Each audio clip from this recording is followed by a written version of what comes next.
प्रदोष व्रत करने वाले को भोजन नहीं करना चाहिए। ध्यान दीजिएगा, फलाहार करो, उसमें भी नमक का सेवन मत करो। प्रदोष व्रत में नमक का सेवन वर्जित होता है। कारण, क्या कारण होता है? उसका एक कारण माना गया है, नमक की वर्जितता। जिस समय पर एक नगर में एक ब्राह्मणी रहती थी, बहुत भाव से सुनिएगा, प्रदोष व्रत नमक को त्यागने का भाव। प्रदोष व्रत की किताब में भी मिल जाएगा आपको, आप पढ़ेंगे तो सुना होगा आपने। एक ब्राह्मणी रहती थी एक नगर में, उसका पति नहीं था। छोटा सा बालक एक साथ में रहता, छोटा सा बालक। अब ब्राह्मण के घर की धर्म पत्नी है। ब्राह्मण कर्मकांड करने वाला, पूजन करने वाला, पाठ करने वाला, अनुष्ठान करने वाला, पूजन करने वाला, मंत्र जाप करने वाला, भगवत भक्ति में डूबने वाला। ब्राह्मण तो चले गया, ब्राह्मणी बच्चे के साथ रह रही। क्या करे वो? अकेली निवास कर रही है, अकेली रह रही है। और ब्राह्मणी बच्चे के साथ भ्रमण करती रहती, घूमती, कहीं कहीं दर दर जाकर कुछ भिक्षा को मांग कर लेकर आ जाती। और भिक्षा लाने के बाद में उस भिक्षा को जब लेकर आती तो अपने बच्चे को भी खिलाती और स्वयं भी उसका पान करती। एक दिन ब्राह्मणी भ्रमण करते करते प्रदोष काल के समय पर शिव मंदिर में प्रवेश करी। प्रदोष काल के समय पर, और शंकर मंदिर में जब प्रवेश करा, प्रदोष काल किसको कहते हैं? सूर्य अस्त हो रहा हो, रात्रि प्रवेश कर रही हो, दोनों का जब मिलन हो रहा हो वो प्रदोष काल कहलाता है। दोनों का जब मिलन हो रहा, सूर्यास्त हो रहा हो, रात्रि अपना चरण बढ़ाने के लिए आगे बढ़ रही हो और दोनों का जब मिलन हो रहा है, वो प्रदोष काल है, वो प्रदोष का समय है। ब्राह्मणी मंदिर में प्रवेश कर रही। जब ब्राह्मणी मंदिर में प्रवेश करी, मंदिर के अंदर पहुंची, प्रदोष काल का समय था, प्रदोष का समय चल रहा था। और प्रदोष काल के उस समय में, प्रदोष काल के उस समय में जब ब्राह्मणी ने देखा कि कोई भगवान की भक्ति में लगा हुआ है, भगवान के रस तत्व में डूबा हुआ है। आज ब्राह्मणी के पास में कुछ पदार्थ नहीं है, अपने बच्चे का पेट भरने के लिए कुछ सामग्री नहीं है, और कुछ आस लेके वो प्रवेश करी है, कुछ आस लेकर वो अंदर प्रवेश कर जाती है। कोई ऋषि की पत्नी, कोई ब्राह्मण जन की अर्धांगिनी उस प्रदोष के समय पर शंकर का अभिषेक पूजन कर रही थी, भगवान शिव की आराधना कर रही थी, भगवान की भक्ति में डूबी हुई थी। जब भगवान शिव की आराधना में डूबी हुई है, आराधना कर रही है, ये कुछ पाने के लिए चली गई, ये कुछ पाने के लिए गई। और इसके मन में आया कि मैं कुछ, मुझे भोजन का कोई पदार्थ मिल जावे, मुझे कुछ भोजन मिल जावे, और जब मुझे भोजन मिल जाएगा तब मैं जो पाऊंगी अपने बच्चे को भी पाऊंगी। पर जिस मंदिर में वो प्रवेश करी थी, जहाँ पर नारी पूजन कर रही थी शंकर की प्रदोष काल में, वहाँ पर पड़ी हुई कुछ वस्तु को इस ब्राह्मणी ने मांग लिया। मेरे बालक को बहुत भूख लगी है, मेरा बच्चा बड़ा भूखा है, इसके भोजन के लिए थोड़ी सी सामग्री दे दीजिए, इसके भोजन के लिए थोड़ा सा कुछ रस तत्व दे दीजिए। उसने उठाया थोड़ा सा पदार्थ, कुछ जो उसके पास में था वो दिया। जब दिया तो देने के बाद जब उसे प्राप्त हुआ और होने के बाद में जब वो मिल गया उसको, तो उसने उस समय पर उस पदार्थ को जैसे ही मुख में लिया, लेते ही कहा इसमें तो स्वाद नहीं है, इसमें स्वाद नहीं है। उस ब्राह्मणी ने बड़ा सुंदर एक संवाद कहा। घर का जो बड़ा होता है ना, घर का जो बड़े होता है, घर का बुजुर्ग जो होता है, घर का जो प्रथम स्थल प्राप्त करने वाला, मेन कुर्सी पर अच्छी जगह पर जो बैठने वाला होता है ना, ब्राह्मणी कहती है वो कभी किसी वस्तु में ऐब नहीं देखता, मिनक नहीं निकालता। समाज के अन्नकूट होते हैं, समाज के जब अन्नकूट होते हैं महाराज, समाज के जब अन्नकूट होते हैं, बड़ी बड़ी समाजों में जब कार्तिक महीने में अन्नकूट महोत्सव होते हैं, बहुत सारा प्रसाद बनता है। जो बुजुर्ग होते हैं ना, बड़े समझदार लोग होते हैं ना, तो अन्नकूट की जब प्रसाद खाने बैठते हैं ना, उसमें नमक नहीं भी होता ना तो नहीं बोलते कि इसमें नमक नहीं है। पर जो हमने डोनेशन दिया है, जब तुम आए थे समाज वाले तो हमने 1000 का लिफाफा दिया, 500 का लिफाफा दिया, 2000 का लिफाफा दिया और भोजन ऐसा बनवाया। एक व्यक्ति वो जो खाकर चुपचाप चले गया और एक व्यक्ति वो जिसने प्रसाद पर उंगली उठाई। इन दोनों को अन्नकूट की तारीख पे इनका नाम लिख लो और अगला अन्नकूट आए तब दोनों की दशा देखना। एक जो चुपचाप खाकर चले गया, भगवान के प्रसाद को प्रसाद मानकर, प्रभु का दर्शन मानकर लेकर चले गया, वो उन्नति की सीढ़ी पर चढ़ता चले गया। और जो मिनक निकालता रहा वो साल भर खटर पटर की जिंदगी जीता रहा।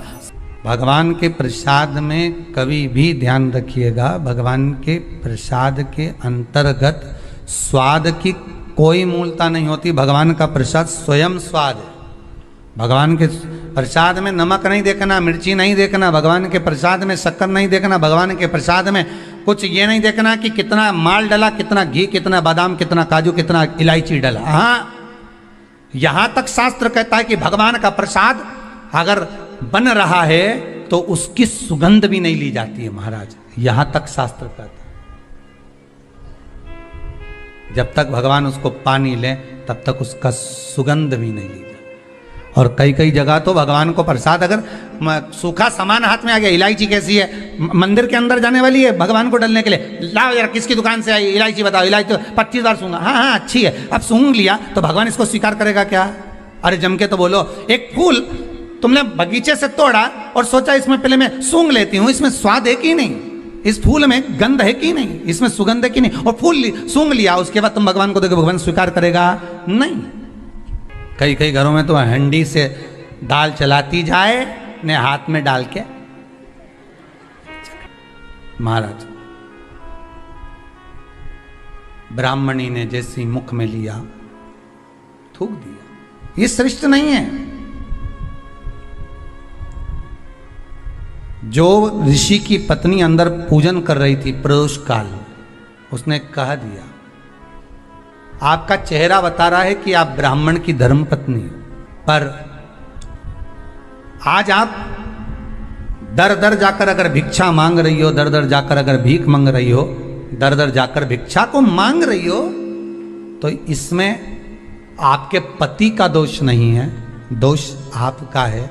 क्योंकि आप भगवान के प्रसाद में भी जो स्वाद देखी थी ना, ये आपका एक जन्म का नहीं है, ये ना जाने कितने जन्म का है। ब्राह्मणी के मस्तिष्क में बैठ गया, ब्राह्मणी के उस वो कहा ना, वो बक्कल में नहीं अक्कल में बैठ गया कि ये स्वाद नहीं देखना। इसलिए प्रदोष व्रत के अंतर्गत ब्राह्मणी ने उस दिन से विचार कर लिया कि जैसे आप पूजन कर रही हो, जैसे आप अर्चना कर रही हो, जैसे आप आराधना कर रही हो, ऐसी आराधना, ऐसी पूजन, ऐसी भक्ति मैं भी करूँगी, ऐसी आराधना मैं भी करूँगी। अब मैं स्वाद नहीं देखूंगी। तो प्रदोष व्रत करने वाले को ध्यान रखना चाहिए कि नमक का सेवन ना करे, भोजन ना करे, फलाहार करिए, फल का आहार करिए, प्रयास करिए। और यदि आपने व्रत का ले लिया भोजन का कि हम तो एक टाइम फलाहार करेंगे, एक टाइम भोजन करेंगे, ऐसा भी कई लोग प्रदोष ले लेते हैं, तो वो बात आपकी है, आप तक रखो, ठीक है, अपने मन तक। ठीक है, बाबा आपकी मनोकामना पूर्ण करे, वो भी भाव रखे। अरे भगवान को धन्यवाद दो कभी कभी कि तूने अच्छे घर में पैदा किया, अच्छा परिवार दिया, अच्छा पति दिया, अच्छी पत्नी दी, अच्छे बच्चे दिए, अच्छा कुटुंब दिया, घर दिया, दुकान दी, जमीन जायदाद दी, शरीर अच्छा दिया, हाथ पैर आँख नाक मुंह सब बढ़िया दिया, एक के भी निपटा के नहीं भेजा तूने। मान लो एक आध निपटा के भेज देता तो क्या झगड़ा करने ऊपर जाते? एक ही कान देता और एक गायब कर देता तो यहाँ से चिपका देता, क्या कर लेते? हाथ एक देता और एक गायब कर देता। तो क्या झगड़ा करने जाते हैं ऊपर कि मुझे ऐसा शरीर दिया? नहीं, भगवान को धन्यवाद देना कि मुझे अच्छे घर में पैदा करा, कटोरा लेके वहाँ चौराहे पे नहीं बिठाया। तूने अच्छा घर दिया, 2 समय की रोटी दे रहा है, खूब जोरदार शरीर दिया, भजन करने का मुहूर्त दिया, और बचा कुचा था तो ये सियोर वाला महाराज दे दिया, कथा सुनाने वाला। शाम के समय पर प्रदोष काल में बेलपत्री के पेड़ के नीचे, चाहे शंकर के मंदिर के दरवाजे पर या शिव मंदिर में, अगर आप प्रदोष के दिन दिया लगाते हो, सोमवार के दिन दिया लगाते हो, तो ऐसा कोई व्यक्ति नहीं जिसको मेरे देव अधिदेव महादेव, मेरा विश्वनाथ भंडार नहीं भरता हो। खाली नहीं छोड़ेगा, दे देगा, भंडार भर देगा, कमी तो नहीं रख सकता, ये पक्का। पर तुम करना ही नहीं चाह, 2-4 सोमवार करो और उसके बाद के तो महाराज जी हमने तो करा था, हमको तो मिला ही नहीं। 2-1 प्रदोष करा तुमने, अरे 1 साल करो, सारे दर बदर भी तो अपन ठोकर खा कर आए, इतना साल निकाला अपन ने, और 6 महीना 3 महीना 4 महीना भगवान से निवेदन तो करो, दिल से कहो तो सरी, नी भंडार भरे तो बात दूसरी, एक बार बोलो तो। पर जगत के लोगों के सामने जाकर मत कहना, कहना तो देव अधिदेव महादेव से कहना। प्रदोष व्रत करने वाले को प्रदोष के दिन प्रयास करना चाहिए कि रात्रि के समय पर आधा घंटा, 10 मिनट, 20 मिनट जागरण करे। जागरण मतलब थोड़ा भगवान का भजन कर ले। भले 4-5 माताएं इकट्ठी नहीं हो तो अपन अकेले ही कर लो। अपन अकेले कम है क्या भाई? अपन कम पड़े, आराधना अकेले भी करो, जागरण करो। जब आपकी 11 प्रदोष हो जाए, 26 प्रदोष हो जाए, तब उद्यापन करो। उद्यापन 2 ब्राह्मणों को जोड़े से बुलाओ, ब्राह्मणों को जोड़े से बुलाकर उनके चरणों की पूजन कर कर, आराधना कर कर, सुंदर मंडप तैयार कर कर भगवान का, उसमें सुंदर रंगोली डालकर, मंडल बनवाकर पूजन करो शंकर भगवान की प्रदोष का। एक दिन पहले गणेश की आराधना करो, पूजन करो, और प्रदोष वाले दिन जो मंडल बनाए हैं पूजन अर्चना करने के लिए, जो स्थान दिया है, उसकी आराधना करो। खीर की आहुतियाँ दीजिए 108 बार। जो ब्राह्मण आए उनके माध्यम से मंत्रों द्वारा पूजन कराकर खीर की आहुतियाँ दीजिए शिव नाम महाराज। फिर ब्राह्मणों को जोड़े से भोजन कराकर, चरणों को नमन कर कर, दक्षिणा प्रदान कर कर, निवेदन कर कर ब्राह्मणों से कहें, हे ब्राह्मण देवता, आप हमें आशीर्वाद प्रदान करें कि जिस प्रदोष का हमने व्रत किया है, उस व्रत का पुण्य फल हमें प्राप्त हो। ऐसा ब्राह्मण चरण को नमन कर कर, प्रणाम कर कर, उनसे अपने मस्तक पर अक्षत छुड़वाएं। फिर नमन कर कर, भोजन कराकर विदा करें। शाम को भगवान का जागरण करें। ऐसे प्रदोष व्रत का उद्यापन कर अपने जीवन को सार्थक बनाएं। ऐसा सुंदर प्रदोष व्रत का व्याख्यान वर्णन स्कंद पुराण में करा गया। वही स्कंद पुराण का प्रदोष व्रत का वर्णन आपको शिव महापुराण के इस सुंदर संवाद में किया गया। एक दिन शाम का समय, प्रदोष का दिन, प्रदोष काल, भगवान देव अधिदेव महादेव माँ जगत जननी पार्वती जी के साथ में भ्रमण कर। देखिए, अगर प्रदोष का व्रत नहीं कर सकते, प्रदोष के दिन आप व्रत नहीं कर सकते, मान लो आपसे भूखा नहीं रहा जाए, प्रदोष का व्रत नहीं कर सकते, प्रदोष के दिन आप भूखे नहीं रह सकते, मंदिर भी नहीं जा सकते, दिया भी नहीं लगा सकते, तो शिव महापुराण की कथा कहती है कि प्रदोष के दिन, प्रदोष काल में अपने ही दरवाजे के पास देवाधिदेव महादेव का स्मरण कर कर लक्ष्मी की वृद्धि के, कार्य सिद्धि के, संपदा को प्राप्त करने के लिए आप अपने ही दरवाजे के पास में एक दीप लगा सकते हैं। कौन से दिन? प्रदोष।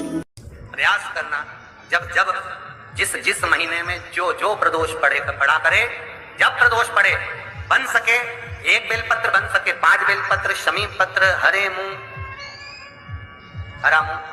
बेलपत्र, एक कलश के अंदर थोड़ा सा पानी लेकर एक बेलपत्र, हरा मूंग, शमी पत्र डालकर और उसमें थोड़ा सा गुड़ डालकर भगवान शिव का स्मरण कर कर प्रदोष काल में, मान लो कोई काम आपका बहुत जरूरी है, बहुत दिनों से अब थक गए हैं, नहीं हो रहा, कर्जा बढ़ रहा है, धन नहीं आ रहा, व्यापार नहीं चढ़ रहा, या कोई समस्या बहुत प्रबल है, कोई एग्जाम में बैठ रहे हो नहीं हो रहा, परीक्षा भी दे दी है, रिजल्ट आने ही वाला है, तो भी प्रदोष काल में, प्रदोष के समय वो जल, मूंग, समीपत्र और बेलपत्र और गुड़ का शंकर के शिवलिंग को समर्पित करना प्रारंभ कर दो। 2 या 3 प्रदोष करोगे, बाबा आपकी मनोकामना शीघ्र पूर्ण कर देगा।